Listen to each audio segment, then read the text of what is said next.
Young people, many of them teens, gathered on Baltimore's west side before throwing rocks and bottles at police, then looting a CVS pharmacy and setting it ablaze. Angry mobs moved from store to store, stealing property, destroying police cars, and attacking officers. The city of Baltimore remains a focal point and a flashpoint. Something as simple as a baseball game is being played in front of 0 fans, calls from politicians that federal funds will solve everything, and of course a mother who beats the daylights out of her son when he obviously is about to get involved in mayhem. Let's open the doors to the arena. Let us dive in. Welcome back the preeminent authority on anything with wheels, anything with fuel, and anything that begins with the words never pay retail, the syndicated car coach Lauren Fix. And we are joined on telephone by GOP communication strategist for the Victory Group, Adam Goodman. I thank you both for joining us. Adam, you're joining us on phone because we understand that the left has actually had something to do with your phone lines and your Skype lines now, and they have made sure that you could not appear by Skype. You know that's what's happening, right? Another conspiracy. Another conspiracy. Come on, brother. We got to work on conspiracies here. It's all good. Let's dive into Baltimore here, and let's get to you first on this one, Adam, because this was interesting. Mayor Giuliani, former mayor of New York, he was talking about Baltimore, and he said, wait a minute, this has been a Democratic city for 40 years with one Democratic mayor after another, yet they complain that the government has not done the right thing. Wait a minute, Adam, stop me. Aren't the Democrats supposed to be the ones who back in the 50s and 60s told us that they would take care of social problems such as these that face the people in Baltimore? Well, as you might say, they have a lot of explaining to do, given the events of the last couple of nights. I can tell you, I had the honor of working with Rudy Giuliani at one point in his career in New York. And I saw firsthand what happened when he turned a city of relative despair, you might say lawlessness, into one of the safest cities in America, because he drew the line and he said, this is how far you can go in terms of exercising your constitutional rights. But step over that line, you will face certain judgment in terms of what we're going to do. We're going to arrest you. And what happened in New York with the started to put into play CompStat, he borrowed from the broken windows theory, and making sure that we treated graffiti artists with the same degree of seriousness as those that committed more serious crimes. His crime went down dramatically. They went from the murder capital of the world to one of the safest cities in America. Crime was down for property crime, burglaries, robberies. So something was working, and it really came down to this. It was the effectiveness of strong leadership, unwavering leadership, when things like this could have gotten out of hand. And New York is a place that, can have times of passion as well. He just made it very clear that there was a line that would not be crossed. He made it very clear, and I want to just bring Lauren into this too, because he made it very clear at the time in New York. And Lauren, it would seem that especially if we look back at the mayor of Baltimore, who said, well, we basically, and I'm paraphrasing at this point, we let them go ahead and riot and destroy because we thought that was the best thing to do. Again, paraphrasing, not a quote. I heard her say it. I couldn't believe it. And she has walked back on that and said, you, the media, are the ones who mischaracterized me on that, and that's not what I'm saying. So when you look at leadership here, 40 years of Democratic leadership, a mayor who says that out loud, the people of Baltimore, black, white, blue, green, male, female, you've got to worry about the people in charge and if they really are doing what's best for the community. That's so true. I mean, I looked at I couldn't believe what I was seeing. I'm here in New York City now, and being a part of this city, I know that it's a lot safer because of what Giuliani has done for this city. And we don't know what de Blasio is going to do. We still question that as New Yorkers. But as far as what happened in Baltimore, it was a tragedy. And also part of this fact is there were people that were bussed in. I want to know who's funding that. Let's follow the trail of the money, as they always say, when we're talking about everything else, and find out who brought all these people in. Where are they staying? And when you talk about people, you're talking about people who were on the streets. You're talking about those who turned into rioters, yes. Yes, absolutely. They were destroying people's neighborhoods. And I love the mother that went and smacked her kid upside the head. That was fantastic. She's Mother of the Year in my book. But I'd like to see more of that. But the fact is that these kids were on the street, and once you start bringing out rioters, you bring out the punks and the gangs, and they figure, hey, they've started, we'll just follow along. And look what's happened to Baltimore. And I happened to have been there Saturday night, and I drove through Saturday night's nightmare. And let me tell you, it's a very scary experience. All right, I got about 45 seconds left before we take a break. First of all, to you, Adam, Harry Reid says what will solve this is more federal funding. Really, is that just it? We're going to throw more money at this? It's never been an issue of money with Baltimore or any other major American city. It's how you spend it. And when they when they start to do things, it doesn't create the kind of economic opportunity, educational system, and true, serious kind of free market-driven hope. Things can come unraveled in a hurry, and it doesn't seem to be something that the Democrats and the liberals get, but certainly all the rest of us do. Unfortunately, we've seen the consequences of that recently. You know, and I'm unfortunately going to say something here before we take a break, but I've been in Baltimore many times. I've been there many times for dinners, games, whatever. And I got to tell you, going back as long as 20 years ago, people knew that you were by the Inner Harbor, you were by the ball fields, but you didn't go any more than 4 or 5 blocks to one side of the city. It's not just happening today. Even the residents knew that. All right, if you will, both hang on, and we'll come right back. Lauren Fix, Adam Goodman's here. We will continue in the arena. And next up, what about police minority killings and the feds getting involved? More next.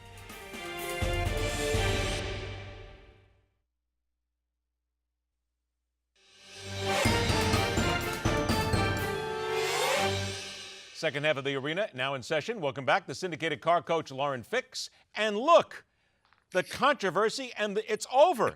GOP communications strategist Adam Goodman is here. We no longer have to worry. We can see him now.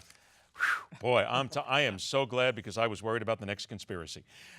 Okay, Lauren, here we go to you. This is kind of taking a little bit over on what we were talking about last time, from last segment. Chuck Grassley, the Republican senator from Iowa, he is chairman of the Senate Judiciary Committee. He's talking about requiring the Justice Department to review any killing of a minority by a police officer. That is absolutely ridiculous if you really think about that. So you're saying just minorities? Yes, just minorities. That's the point. If a Caucasian is killed by an African-American police officer, that won't be investigated, only if it's the other way around. What about Latinos? What about Asians? What about people of a mixed race? How are we going to do that? Is it based on percentage? Are we going to go back and find out people's history? That's absurd. If something happens, it has to be handled within the police department. We need to have someone actually go through the facts. And the only time the federal government gets involved is if they need to. And right now, they can't even run the federal government. So I don't know how they're going to come down and help little police departments and micromanage everything. Adam, this screams of pandering at its worst. I couldn't agree more with what Lauren just said, Ed. I mean, we're overreacting to a reaction that should have been based on an absence and lack of leadership from the mayor's office in Baltimore, and from a structure that's been in place for decades. I come from Baltimore, Ed. I was born and raised in Baltimore. I know that town very well. And I can tell you that people who live there are salt of the earth, incredibly hardworking, earnest Americans. And I'm really glad you said that, too, because I didn't want to insult the people of Baltimore on my last comments here. I have a lot of friends in Baltimore, but even my friends who live there are the ones who would tell me, if you're at the ballparks or the Inner Harbor, you don't go near the city at all. Don't do it. And that's been going on for decades. I understand, but I think what is maybe missing a little bit is the people of Baltimore have already started to rally. I think they really came together last night, was refreshingly peaceful. I think you can expect more of that as we start to move forward. But the bigger thing that you're raising, and that Lauren was talking about as well, is, government is not the remedy here. When you have schools that are populated and controlled by dropouts and unions that demand their way, when you have a leadership from the top that just doesn't want to lead when the chips are on the table, you're going to have problems. And I think in Baltimore, you've seen that, unfortunately, over the course of time. And the answer here is not about targeting in investigations some group of people. Yep. It's about trying to figure out what it is to do a better job with the system. Let's be fair, Ed. Let me jump in. Let's be fair. The system has led to reductions in crime. We'll call it the system. Okay. Reductions in crime in America across the board in almost every major American city for a number of years. So something's working. It's not a time to throw it all out. It's a time to see how we can do things better. All right, a couple of minutes we have left here. We're going to lighten things up a little bit because, boy, it certainly needs it a little bit. Here we go. 2 stories that we have to talk about in the 2 minutes we have left. Here is a lady who says that to fight revenge porn, she copyrighted her breasts. I am not joking on this one. She says that I have to copyright them so people can't use them. Adam, I'll tell you, from a legal standpoint, it makes a lot of sense. She's pretty smart. Well, first of all, I'd like to know what patent attorney she went to try to figure this one out. She says it's difficult. She says it's complicated and time-consuming, but she says you can do it. Well, it is somewhat humorous, but then it's also revealing because we live in a world where the internet is somewhat unbridled, and privacy is kind of going by the boards, and it's new. Well, I think new. that's the big point, Adam. We make fun of this, but actually, if you think about it, somebody's got to fight back against this. This revenge porn is becoming rampant throughout the internet. And Lauren, I'll tell you what, you can laugh all you want, but she's trying to do what she can to protect herself, which is where you have to start by going after these cretins.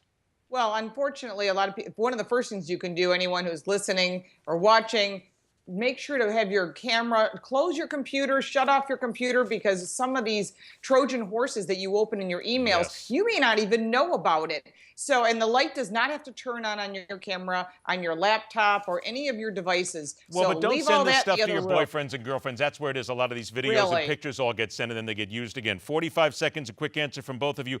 Bud Light, on the side of their cans, had hashtag up for whatever, cute little sayings. They had one, the perfect beer for removing no from your vocabulary for the night. People came out and slammed them, said this is a refreshing bottle of rape culture, so they pulled this all off the shelves. Lauren, do you take this as being Epic something fail. that should be pulled out? Epic fail. Oh my gosh. The PR company that put that together, the advertising firm, should be fired. That is absurd, because people that are looking at it are saying, what? Does that mean alcohol? Does it mean drugs? Is it a rape? I mean, really, epic fail on the part of the marketing company and the PR company. Adam, you think somebody's Trash out the looking for a cans. job today? All I can tell you is I'm with I head an advertising firm, and we placed a call already to Budweiser. There would be a call to Budweiser. There would be a call to a number of different firms. And there would be as I said, I think there's somebody out there right now who's on the phone going, by the way, I have a great resume except for this one last thing that you need to look at. Just stunningly stupid to do anything like that. Yes. Please hang on. We're going to come right back with the both of you, because after the break, the Ayatollah of Iran. Yes, I said it correctly. The Ayatollah uses Baltimore for his latest diatribe against the West. Subtle differences and more when MidPoint continues.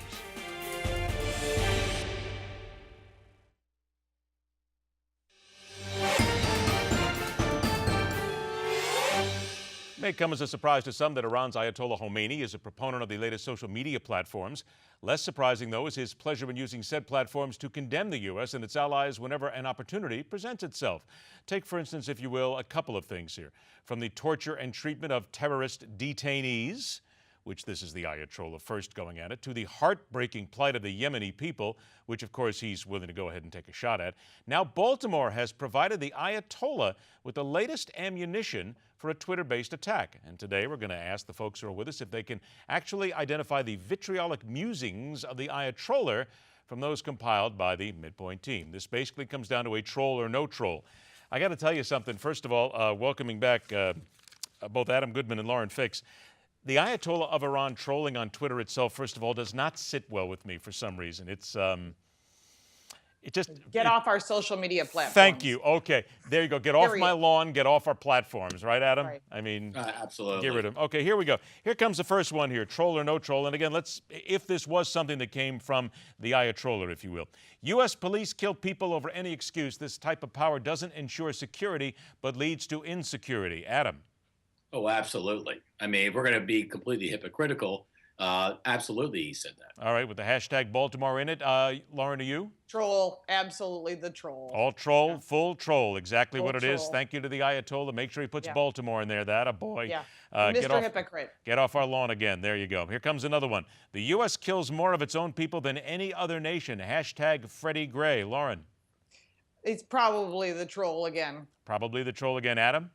I can't think why that wouldn't be one of the more outrageous statements he would make just in the course of his musings. Actually, Troll. he did not go there. That is not a troll. However, just think about it this way.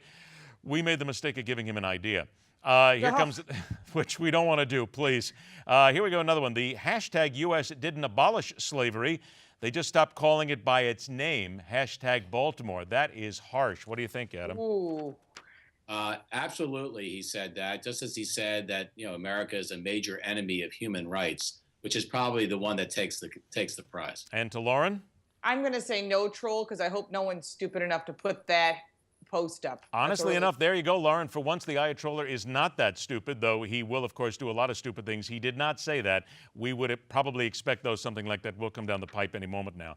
Here we go with a new one here. It's ridiculous that even though U.S. president is black, still such crimes against U.S. blacks continue to occur. Hashtag Black Lives Matter and hashtag Freddie Gray. What do you think, Adam?